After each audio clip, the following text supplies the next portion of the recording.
Hello दोस्तों, फिर से स्वागत है आपका एक और नई वीडियो में। कुछ नाम ऐसे होते हैं जो अचानक हर जगह छा जाते हैं। एक ऐसा नाम जो पंजाब के छोटे से गांव से उठा और कुछ ही सालों में उसने पंजाबी बॉलीवुड और फिर सीधा कोचेला के मंच पर दुनिया को नचा दिया। ये है दिलजीत दोसांझ। पर क्या ये साधारण सफलता है या क्या इस सितारे का उदय किसी छिपी हुई शक्ति का इशारा है? क्या दिलजीत दोसांझ का कनेक्शन इल्यूमिनाटी से है? आज हम देखेंगे वह कौन सी कहानी है जो दुनिया से छिपाई जा रही है। तो चलिए मेरे साथ इस वीडियो। हर महान कलाकार की एक कहानी होती है। दिलजीत ने भी गरीबी और संघर्ष देखा है, लेकिन 2010 के बाद उनके करियर की रफ्तार उस ट्रेन से भी तेज हो गई जिसे कोई नहीं रोक सकता था। सवाल ये है, रात भर में कोई साधारण सा गायक ग्लोबल आइकॉन कैसे बन जाता है? कुछ रिसर्चर मानते हैं कि सफलता की उस शिखर तक पहुंचने के लिए एक डील करनी पड़ी, एक ऐसी डील जिसके बाद पैसे, प्रसिद्धि और पावर सब उनके कदमों में थे।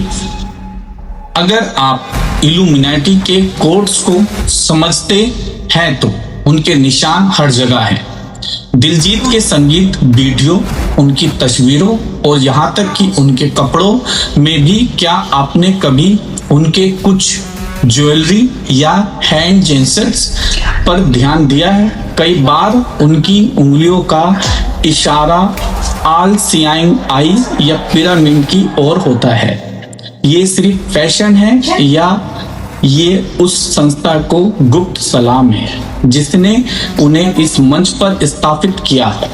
जब दिलजीत कोचेला में गए तो ये सिर्फ एक पंजाबी गायक की उपलब्धि नहीं थी, ये एक संदेश था। इल्यूमिनाटी का एजेंडा संस्कृति और कला के माध्यम से लोगों के दिमाग पर राज करना है।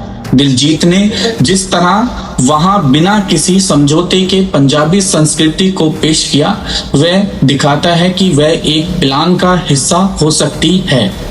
वह कल्चर ब्रिज बना रहे हैं जो ग्लोबल पावर के लिए रास्ता खोलता है। लेकिन यह तो बस शुरुआत है। इल्यूमिनाटी के प्लान के तहत दिलजीत दोसांझ का भविष्य बहुत बड़ा है।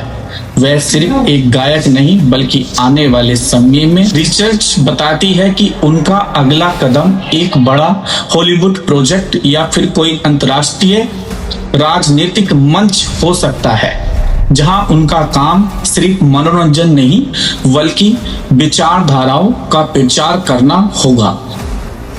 तो दोस्तों, क्या दिलजीत दोसांझ ने सिर्फ अपनी मेहनत से ये मुकाम हासिल किया है या फिर उनकी सफलता का क्रेडिट किसी बड़ी छिपी हुई संस्था को जाता है? ये सवाल हम आपके लिए छोड़ते हैं। आप क्या सोचते हैं? क्या ये सिर्फ अटकलें हैं या ये सफलता का वो काला सच जो दिखता नहीं है? हमें कमेंट्स में अपनी राय जरूर बताएं।